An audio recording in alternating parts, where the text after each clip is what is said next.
A Polícia Federal abriu inquérito para investigar as suspeitas contra o chefe da Secretaria de Comunicação Social da Presidência, o SECOM, Fábio Van Garten. O motivo é porque ele é sócio, né, de uma empresa que recebe dinheiro de agências e emissoras que mantém contratos com a própria SECOM. Já a Advocacia Geral da União diz não haver conflito de interesses na atuação do chefe da SECOM. A gente vai falar sobre esse assunto com a Valdete Souto Severo, ela que é presidenta da Associação de Juízes para a Democracia. Olá, Valdete, bom dia. Bom dia a todos. Bom, Valdete, eu gostaria que você falasse, né, sobre este tema, né, como é que você está acompanhando? Realmente, o secretário de Comunicação da Presidência do SECOM, né, o Fábio Van Garten, está cometendo, enfim, irregularidades. Como é que você está analisando este caso? Bom, veja só, é difícil afirmar que ele está cometendo uma ilegalidade. O que se tem até agora são indícios muito fortes de que isso está acontecendo. O que eu acho que é mais interessante nesse caso, assim, tem duas questões que são bem interessantes. Primeiro, é que cai completamente aquela ideia de que nós teríamos, enfim, eleito um governo livre de qualquer forma de corrupção. Ao contrário, né? Não existe nada mais evidente do que significa o termo corrupção do que o uso do Estado para obter vantagens pessoais, ou seja, essa confusão entre o que é público e o que é privado, entre utilizar o público apenas para buscar realmente o bem comum e, pelo contrário, num caso de corrupção, utilizar o que é público para ter vantagem financeira ou vantagem enfim, pessoal, a partir daquilo que não lhe pertence. Todos os indícios da reportagem mostrada pela Folha de São Paulo são no sentido de que há, sem dúvida nenhuma, interesse. Veja que a empresa do Van Garten se chama FW Produção. Acho que é, né? Mas assim, tem as letras do nome dele, FW. Ou seja, a empresa é dele e a empresa tem contratos com outras empresas que também se beneficiam de algum modo da publicidade do governo. Então, existe, digamos aí, uma promiscuidade que é absolutamente indesejável em qualquer Estado de Direito. Agora, Valdete, falando ainda a respeito da SECOM, na segunda-feira o perfil oficial do Twitter da Secretaria postou ali um trecho de um vídeo, de uma entrevista da cineasta Petra Costa, fazendo críticas a ela, dizendo que o que ela falava era fake news e chamando ela de militante anti-Brasil, num ato que muitos entenderam como um persecutório. Na sua avaliação, esse tipo de postagem da SECOM fere o princípio da impessoalidade? Que tipo de dispositivo legal teria sido infringido nesse ato? Veja, no mínimo é uma postura que não se espera, porque a SECOM é uma secretaria que pertence ao governo. Então, não cabe a ela fazer comentários sobre o seu gosto, digamos assim, em relação a um documentário ou outro. Aliás, a Petra vem sofrendo isso de vários, inclusive de alguns...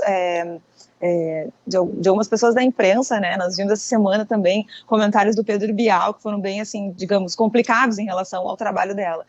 Não há dúvida que aí existe um traço de misoginia muito forte. É uma mulher apresentando um documentário de caráter político, sim, né, que as pessoas podem se agradar, se desagradar, mas assim, uma coisa é você comentar a qualidade do trabalho dela com seu gosto pessoal, outra coisa é você falar em nome do governo. Então não há dúvida de que aí existe um problema, não sei te dizer se existe assim, um enquadramento específico de um tipo, né, de irregularidade, que a gente sempre busca, né, qual é a lei que proíbe esse tipo de conduta. Agora, sem dúvida nenhuma, nós temos um tipo guarda-chuva, que é o da prevaricação, que determina que quem age em nome de ente público tem que agir de uma forma isenta, não pode, como eu disse antes, não pode perseguir nem vantagens pessoais e nem pode hostilizar aquilo que não lhe interessa ao seu gosto pessoal. A atitude da secretaria do governo tem que ser uma atitude isenta, tem que ser uma atitude voltada para o interesse da população brasileira. Mas eu acho que é interessante a gente assim, perceber como isso revela, e não é um caso isolado, né, que a gente tem no atual governo uma dissociação completa. A gente tem um governo que age como se ele estivesse dentro de casa, né, como se ele estivesse agindo a partir de interesses particulares e dispondo de bens e de patrimônio particular. E outros fatos também demonstram isso, como a atitude da Secretaria dessa secretaria, dessa pasta, digamos assim, comandada pelo Van Garten. É uma atitude, assim, de se manifestar publicamente ou de agir publicamente como se fosse possível a um governo defender ou atacar posições políticas diversas, uma vez que agora ele não está mais em campanha, agora ele é governo. Se ele é governo, ele deveria ser um governo para todos. Exato. Agora, em relação aos meios de comunicação, né, Valdete, a gente sabe que rádios, TV são concessões públicas.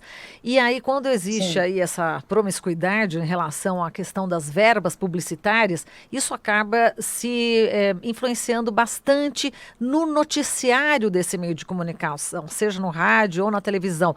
E o público acaba sendo prejudicado porque existe a manipulação, como a gente tem constatado. Como é que você vê, né, essa questão, essa influência, né? O dinheiro, né, nos bastidores, enfim, alimentando a publicidade, alimentando esses meios colocando notícias favoráveis ao governo. Acho que tu pegaste agora o ponto central do problema. Muito mais do que um problema de corrupção, né, pela vantagem pessoal que talvez a empresa desse sujeito poderia estar obtendo a partir do seu cargo público, o que a gente tem aqui é o desvelamento de um problema cultural e visceral na história do Brasil. Problema que é preciso que se diga que não é de hoje. Né? A gente sabe que as principais televisões no Brasil, por exemplo, tiveram a sua concessão obtida na época da ditadura militar. A gente sabe que o governo acaba dando muito dinheiro a essas principais redes de comunicação pública, e a gente sabe muito bem o quanto isso influencia na forma, inclusive, como as notícias são passadas e quais notícias são passadas, né? Achei interessante a chamada do programa de vocês, né? Nós damos a notícia que ninguém mais dá. É mais ou menos isso. A gente tem no Brasil uma avalanche de informações, mas a gente sabe muito bem que os principais veículos de comunicação no nosso país escolhem a notícia e a forma como essa notícia vai ser veiculada.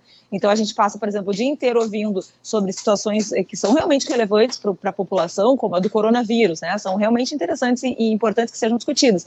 Mas a gente passa muitas vezes em alguns canais de comunicação ouvindo apenas sobre isso, enquanto outras questões políticas e públicas não são veiculadas. A gente não escuta, por exemplo, nenhuma notícia sobre alguma alteração que tenha tido na investigação sobre o caso do assassinato da Marielle. A gente não ouve falar sobre as mortes cometidas por policiais no Rio de Janeiro, né? A gente teve um caso muito grave, teve vários casos, mas teve um caso muito grave de chacina de 17 pessoas por policiais no Rio de Janeiro no ano passado ainda, e isso não foi veiculado com a intensidade que deveria. Então, tu tens toda a razão. Não há dúvida, e essa é a gravidade principal do que está sendo noticiado pela Folha de São Paulo, não há dúvida de que essa promiscuidade entre quem está diante da pasta da comunicação da Presidência da República e os principais veículos de comunicação apenas explicita um problema que nós já temos há muito tempo no Brasil e que é preciso que se diga que sequer a esquerda, quando esteve no poder, conseguiu,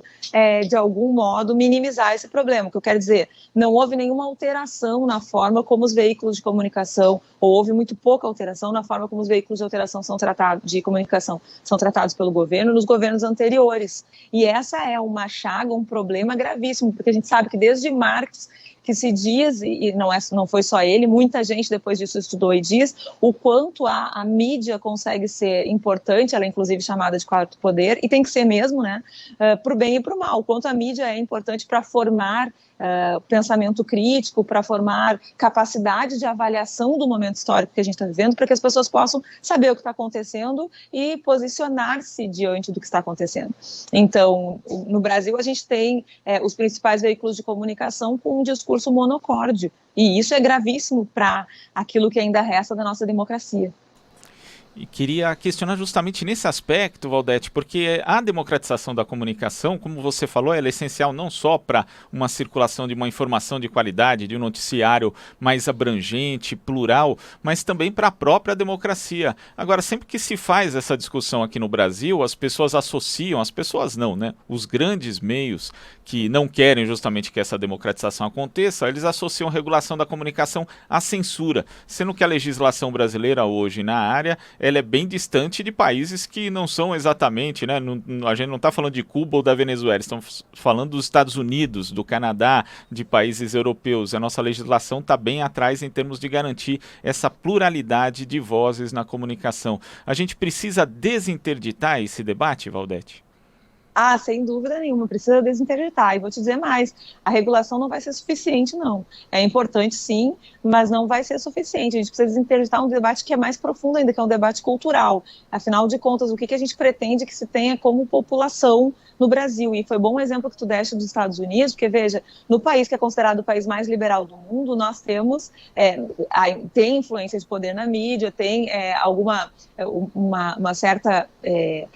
relação, né, entre governo e mídia, mas nós temos claramente mídias que apoiam e apostam em visões de mundo diferentes. E isso a gente não tem no Brasil com a mesma força de inserção na comunidade brasileira. Nós temos exemplos de exceção, infelizmente de exceção, como é o caso de vocês, que fazem uma atividade extremamente importante para esse desvelamento, né, inclusive para essa discussão da importância que é a comunicação para um país verdadeiramente democrático, mas nós temos uma clara aposta do governo apenas na mídia que repete, digamos assim, o discurso oficial, que é um discurso que, sem dúvida nenhuma, obscurece, atrapalha, impede que discussões mais sérias sejam feitas. Então, eu não tenho dúvida de que é preciso falar novamente na regulação e pensar uma regulação que dê uma horizontalidade maior, uma diversidade maior na possibilidade de comunicação no Brasil, e também não tenho dúvida nenhuma de que a gente precisa fazer uma discussão também mais profunda, uma discussão cultural mesmo, sobre a importância da mídia. A mídia é fundamental, e a gente ouve isso, né, ou vê isso sendo discutido, mas sempre sob uma perspectiva de a mídia é fundamental, então não toquemos naquilo que é feito hoje no Brasil, e é o contrário, a gente tem que discutir a fundamentalidade da comunicação, a importância da comunicação, que, como a gente sabe, inclusive influencia pleitos eleitorais, né, e a importância da comunicação, de uma comunicação séria e isenta, na medida do possível, destituída de qualquer tipo de troca de favor ou de dependência econômica por parte do governo, seja o governo que for. Valdete, a gente quer repercutir com você a maneira, né, como o governador Witzel do Rio de Janeiro tem falado que os homicídios no Rio de Janeiro caíram mais, onde a polícia matou, enfim, a mortalidade, né, cometida pelos policiais no Rio de Janeiro. E a gente está vendo aqui um estudo, né, feito pelo Instituto de Segurança Pública, um levantamento feito em parceria aí com o UOL, e ao contrário, né, do que o governador do Rio de Janeiro vem afirmando, exatamente o levantamento comparou, né, os registros de morte por intervenção de agentes do Estado, quando policiais matam em supostos confrontos, né, e o indicador de crimes violentos letais intencionais, que soma os homicídios, os latrocínios e as lesões corporais por policiais seguidas de morte. Então, nas 55 áreas onde houve aumento das mortes cometidas por policiais, a redução foi de 15,2% nas mortes violentas. Já nas 82 áreas onde a letalidade policial caiu, a queda de mortes violentas foi de 27,7%. Portanto, é um discurso aí do Witzel para explorar politicamente, não é isso? Quer dizer, existe aí uma manipulação, né, por parte do governador em relação a esses dados. Como é que você vê, Valdete? Eu vejo com extrema gravidade o caso do Rio de Janeiro, que não é isolado no Brasil. Veja, eu estou num estado também aqui no Rio Grande do Sul em que o índice de violência policial tem aumentado e o índice de violência urbana tem aumentado muito. Por quê? Porque as pessoas estão cada vez mais jogadas à marginalidade, à miséria. O Estado simplesmente se omite completamente de fornecer saúde, educação. Vejo o problema da água no Rio de Janeiro, vejo o problema da previdência social no país inteiro. Quer dizer, nós estamos vivendo, em termos de governo federal e governos estaduais, e o caso do Rio não é muito diferente do caso do Rio Grande do Sul, uma completa demissão do governo naquilo que que é básico para fornecer um convívio social minimamente saudável. Em contrapartida, o que se tem é a eliminação dos indesejáveis, e essa eliminação não é divulgada. Então, assim, basta ir ao Rio de Janeiro, basta ter algum acesso às informações, digamos, paralelas sobre o que acontece nas favelas do Rio, nas pessoas que estão mais à margem do sistema, para a gente saber que esses dados não são verdadeiros. Então, assim, é lamentável. E isso, na verdade, dialoga diretamente com o que a gente estava falando antes sobre a importância de uma mídia independente.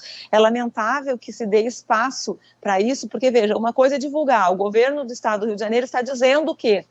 A outra coisa é fazer a contrapartida imediata, dizer, bom, mas os números não apontam nesse sentido. Existem dados que mostram que a violência policial tem aumentado, as pessoas continuam sendo alvo de violência, inclusive gratuita, nas favelas do Rio de Janeiro. Então, o fundamental aqui é ter veículos de comunicação que consigam fazer essa denúncia e mostrar para a população brasileira que essa propaganda enganosa não serve a nada.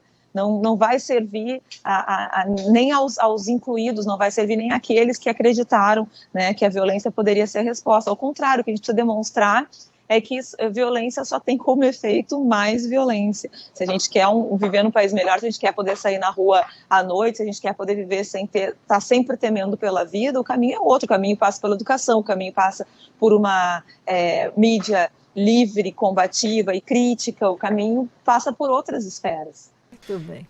E quando você fala, né, Valdete, desse tipo de jornalismo, que é o chamado de jornalismo declaratório, simplesmente um governante vai lá, fala alguma coisa e esse jornalismo, até entre aspas, simplesmente retrata o que a pessoa falou, que a autoridade disse, que muitas vezes é mentira, muitas vezes são declarações que se chocam com direitos humanos e simplesmente acaba não sendo contestada ali na hora ou mesmo na matéria. E isso é importante, né, porque o jornalismo também tem esse papel educativo de mostrar para as pessoas que aquilo que um governante está falando é mentira ou que aquilo se choca com princípios básicos aí de respeito à pessoa humana. Por isso que é fundamental, né, Valdete? Exato, esse é o papel da mídia, né? O papel da mídia não é simplesmente reproduzir o que está acontecendo, o papel da mídia é mostrar, por exemplo, nesse caso, né, do Vanguard, o papel da mídia é justamente dizer, olha, como é possível que agora um governo cuja a pauta principal de campanha foi o combate à corrupção esteja silenciado e silencioso diante de uma declaração tão grave, de uma descoberta tão grave como essa, de que há esse tipo de prevaricação, de promiscuidade entre empresas beneficiadas pelo governo e a empresa do próprio secretário, ou seja, é mostrar, sabe, assim, mesmo nos casos da saúde, como desse coronavírus, em vez de ficar simplesmente repetindo, aumentou os casos, discutir, poxa, por que a gente está temendo e a gente ainda não está apostando, por exemplo, no estudo, né, desse vírus para descobrir uma vacina. A gente, Brasil, mas a gente também humanidade, né? Por que as pessoas ficam repetindo aumentou, e onde é que está demonstrada a preocupação no combate efetivo para evitar novos casos? E também discutir por que esse tipo de doença volta, né? Por que doenças que não deveriam mais estar aparecendo voltam e voltam cada vez com uma cara mais letal, digamos assim, e eliminam, a gente sabe muito bem, né? Eliminam principalmente a população pobre, a população idosa, as crianças, ou seja, quem não tem condições iguais de defesa. O papel da mídia, para mim, sem dúvida nenhuma, é muito mais discutir criticamente os fatos do que simplesmente anunciá-los. E a gente sabe que existe uma parte importante da mídia no Brasil que não apenas reproduz simplesmente os fatos, como também os reproduz de uma forma que tenta induzir a população a acreditar, por exemplo, que a violência no Rio está diminuindo. Agora, é só ir para o Rio, né? É só conversar com as pessoas que vivem no Rio de verdade para saber que isso é uma falácia. Perfeito. E muito bem, Valdete, a gente agradece aqui a sua participação. Um grande abraço para você, muitíssimo obrigada aqui pela sua participação. Obrigada, à disposição, um abração para vocês também, bom dia de trabalho. Bom dia. Falamos aqui com a Valdete Souto Severo, presidenta da Associação de Juízes para a Democracia. Você está ouvindo Jornal Brasil Atual. As notícias que os outros não dão.